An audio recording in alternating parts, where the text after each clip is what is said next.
का पुण्य श्रेय भजन मार्ग चैनल को जाता है। हमारे चैनल का उद्देश्य केवल प्रेमानंद जी महाराज के विचारों को लोगों तक पहुंचाना है। राधे राधे।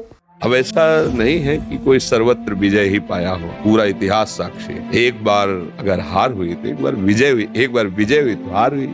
छोटे छोटे बच्चे समझ ठीक है नहीं, मान लो फेल हो गए, माता पिता आशा रखे थे कि पास हो जाए और बड़ी बड़ी फीसें दी, तो उसको प्रोत्साहन देना चाहिए। कभी कभी हमारा पूर्व का पाप इतना प्रबल होता है कि पुरुषार्थ को रौंद देता है। चलो एक बार रौंद दिया, दो बार रौंद दिया, और हर बार प्रयास करेंगे। इसीलिए हम कहते हैं जैसे भी जो भी हो, जो भी कर रहे हो, राधा राधा नाम डालो, राधा राधा बोलो, भगवान का आश्रय ले लो, वही संभालने वाले। हारते हारते जीत हो जाती है, भगवान का आश्रय लेने वाले का हारते हारते।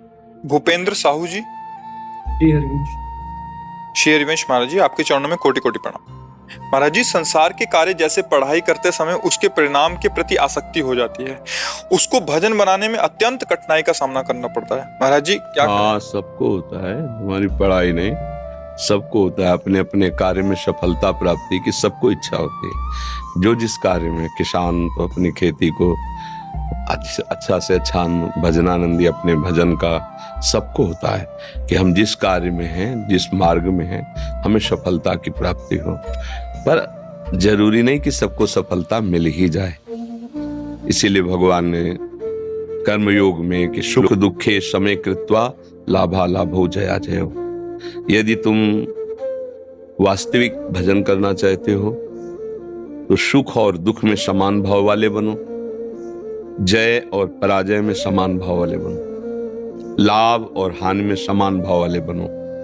ये तो बड़ी कठिन बात है कि हम साल भर पढ़ें और परिणाम उसका पराजय आया और हम शांत रहें। ये सामर्थ्य भजन से मिलती है, ये सामर्थ्य भगवान की शरण से मिलती है। नहीं तो सबको जय में आनंद का और पराजय में शोक का अनुभव होता है। लेकिन भगवान की भक्ति का जब प्रकाश होता है तो उसके लिए शत्रु मित्र समझान, मान मान अपमान सम, दुख सुख लाभ नहान। ये है जो कृपा हरिवंश की।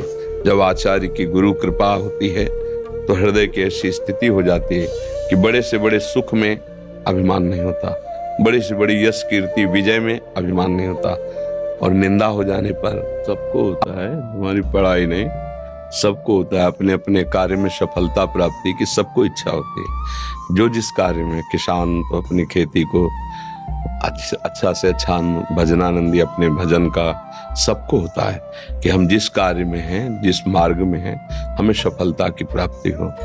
पर जरूरी नहीं कि सबको सफलता मिल ही जाए। इसीलिए भगवान ने कर्मयोग में एक श्लोक लिखा है, सुख दुखे समय कृत्वा लाभा लाभो जया जयो। यदि तुम वास्तविक भजन करना चाहते हो तो सुख और दुख में समान भाव वाले बनो, जय और पराजय में समान भाव वाले बनो, लाभ और हानि में समान भाव वाले बनो। ये तो बड़ी कठिन बात है कि हम साल भर पढ़ें और परिणाम उसका पराजय आया और हम शांत रहें। ये सामर्थ्य भजन से मिलती है, ये सामर्थ्य भगवान की शरण से मिलती है। नहीं तो सबको जय में आनंद का और पराजय में शोक का अनुभव होता है। लेकिन भगवान की भक्ति का जब प्रकाश होता है तो उसके लिए शत्रु मित्र समझान, मान मान अपमान सम, दुख सुख लाभ नहान। ये है जो कृपा हरिवंश की।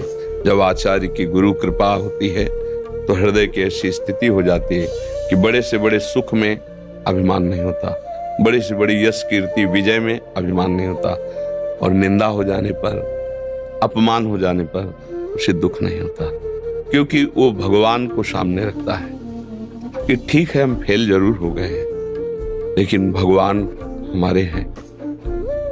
हम अगले वर्ष और प्रयास करेंगे, जो हमसे त्रुटि हुई है उसको हम दूर करेंगे, प्रमाद रहित होकर फिर पढ़ेंगे, फिर हम पास होंगे। और ऐसा नहीं है कोई बराबर परास्त ही होता रहे, ऐसा भी नहीं। प्रयास से, पुरुषार्थ से सफलता भी मिलती। कभी कभी हमारा पूर्व का पाप इतना प्रबल होता है कि पुरुषार्थ को रौंद देता है। चलो एक बार रौंद दिया, दो बार रौंद दिया, पर हम हर बार प्रयास करेंगे। एक संत पेड़ के नीचे बैठे थे और निराश हो गए थे। जैसे पढ़ाई तो एक बहुत साधारण विषय है, असाधारण बात है भजन करना, निरंतर मन को प्रभु में लगाना, इससे बड़ा कोई काम नहीं। आप लोग देख लीजिए, घंटा 2 घंटा लगाने के प्रयास में देखो क्या हालत करता है मन। फिर कोई भोग नहीं भोगना आजीवन, मनोरंजन नहीं करना, कोई रिश्तेदार नहीं, कोई नातेदार नहीं, कोई प्यार से बोलने वाला नहीं, उस दशा में मन को प्रभु में लगाना। तो कई बार वो परास्त हो चुके थे विषय से, उन्होंने निश्चय कर लिया था कि अब शरीर छोड़ देंगे हम। तो ऐसे बैठे थे तो देखा एक चींटा चढ़ रहा है, फिर गिरा, फिर वो चढ़ना शुरू किया, थोड़ा ऊपर से फिर गिरा, एक बार चढ़ गया। तो उन्होंने कहा भगवान मुझे शिक्षा दे रहे हैं स्वरूप में कि इतने बार गिरने पर भी ये चींटा प्रयास नहीं छोड़ा, तो मुझे अपना शरीर नष्ट नहीं करना चाहिए, मुझे फिर प्रयास करना चाहिए, इंद्रियों पर विजय प्राप्त करके भजन करके भगवत प्राप्त। और वैसा हुआ, वो आगे निकल गए। तो हमें निराश तो नहीं होना चाहिए, पर स्वाभाविक साधारण नियम में सबको निरंतर मन को प्रभु में लगाना, इससे बड़ा कोई काम नहीं। आप लोग देख लीजिए, घंटा 2 घंटा लगाने के प्रयास में देखो क्या हालत करता है मन। फिर कोई भोग नहीं भोगना आजीवन, मनोरंजन नहीं करना, कोई चलो 1 बार रोन दिया, 2 बार रोन दिया, पर हम हर बार प्रयास करेंगे। एक संत पेड़ के नीचे बैठे थे और वो निराश हो गए थे। जैसे पढ़ाई तो एक बहुत साधारण विषय है, असाधारण बात है भजन करना, निरंतर मन को प्रभु में लगाना, इससे बड़ा कोई काम नहीं। आप लोग देख लीजिए, घंटा 2 घंटा लगाने के प्रयास में देखो क्या हालत करता है मन। फिर कोई भोग नहीं भोगना आजीवन, मनोरंजन नहीं करना, कोई रिश्तेदार नहीं, कोई नातेदार नहीं, कोई प्यार से बोलने वाला नहीं, उस दशा में मन को प्रभु में लगाना। तो कई बार वो परास्त हो चुके थे विषय से, उन्होंने निश्चय कर लिया था कि अब शरीर छोड़ देंगे हम। तो ऐसे बैठे थे तो देखा एक चींटा चढ़ रहा है, फिर गिरा, फिर वो चढ़ना शुरू किया, थोड़ा ऊपर से फिर गिरा, एक बार चढ़ गया। तो उन्होंने कहा भगवान मुझे शिक्षा दे रहे हैं स्वरूप में कि इतने बार गिरने पर भी ये चींटा प्रयास नहीं छोड़ा, तो मुझे अपना शरीर नष्ट नहीं करना चाहिए, मुझे फिर प्रयास करना चाहिए, इंद्रियों पर विजय प्राप्त करके भजन करके भगवत प्राप्त। और वैसा हुआ, वो आगे निकल गए। तो हमें निराश तो नहीं होना चाहिए, पर स्वाभाविक साधारण नियम में सबको होता है। पराजय में निराशा और जय में हर्ष होता है, अभिमान। संत में, भक्त में या भजन करने वालों में ये सामर्थ्य आती है भजन से कि उसे सह जाते हैं, दूसरा कोई नहीं सह पाएगा, टूट जाएगा। हमने रोते देखा है, बड़े बड़ों को रोते देखा है कि वो बहुत विजयी रहे और अचानक चूक में परास्त हो गए। हाँ, वो कि जीना मुश्किल है, मुंह कैसे दिखाएं, मतलब ग्राम के प्रधान रहे या कोई, तो अब मुंह कैसे दिखाएं, क्या करूं, मतलब नहीं ऐसे एक खेल है, सर्वत्र विजय तुम्हारी ही नहीं होगी। अब ऐसा नहीं है कि कोई सर्वत्र विजय ही पाया हो, पूरा इतिहास साक्षी है। एक बार अगर हार हुई तो एक बार विजय हुई, एक बार विजय हुई तो हार हुई। तो इसलिए हार और विजय को इतना महत्व न दे, अज्ञान में हम दे देते हैं कि हम अपने प्राणों को भी, ऐसा नहीं, प्रयासरत रहिए। छोटे छोटे बच्चे समझ ठीक है नहीं, मान लो फेल हो गए, अब माता पिता आशा रखे थे कि पास हो जाए और बड़ी बड़ी फीसें दी, अब जो देखते कि है तो उसको प्रोत्साहन देना चाहिए। अब फेल हो गए ना, देख लो रुपया बर्बाद हो गया। हम कह रहे थे ये पाठ करता नहीं, मतलब पढ़ता नहीं और दुष्टता करता, फालतू में पैसा लगा। अब वो वैसे ही मतलब हारा हुआ है और वैसे ही माता पिता ने, और अब वो ऐसे बच्चे फिर क्या करते, कोई रास्ता नहीं दिखाई देता।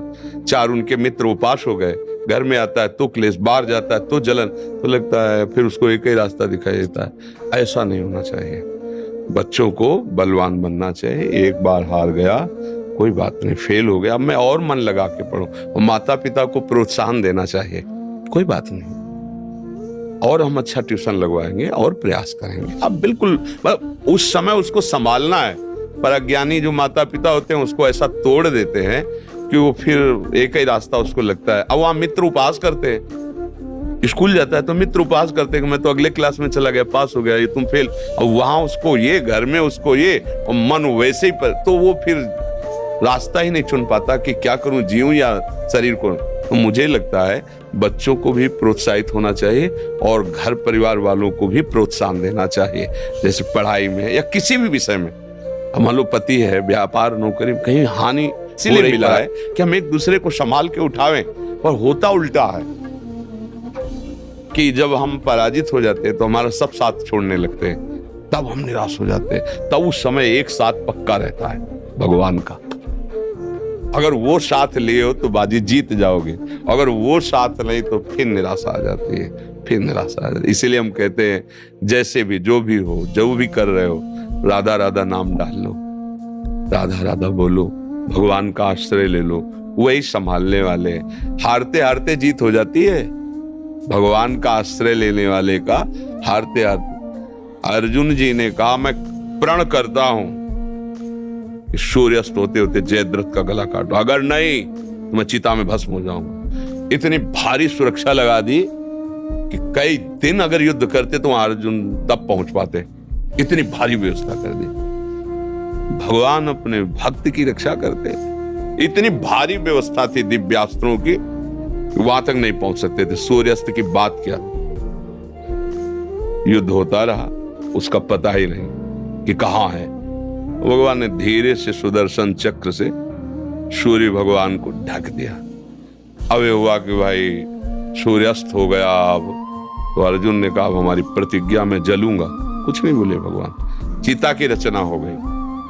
जब चिता की रचना हुई तब उन लोगों को खुशी हुई ना कि अब तो मर नहीं जा रहा, चलो देख ले, चलते हैं। आ गया सामने निकल के सब, जयद्रथ भी सामने आ गया। भगवान ने सुदर्शन चक्र हटाया, कहा अर्जुन अभी तो सूर्य है सामने, जयद्रथ बात बल गई।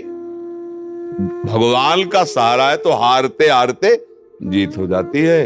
इसलिए भगवान का सहारा लो और नाम जप करो, वो बड़े कृपालु हैं।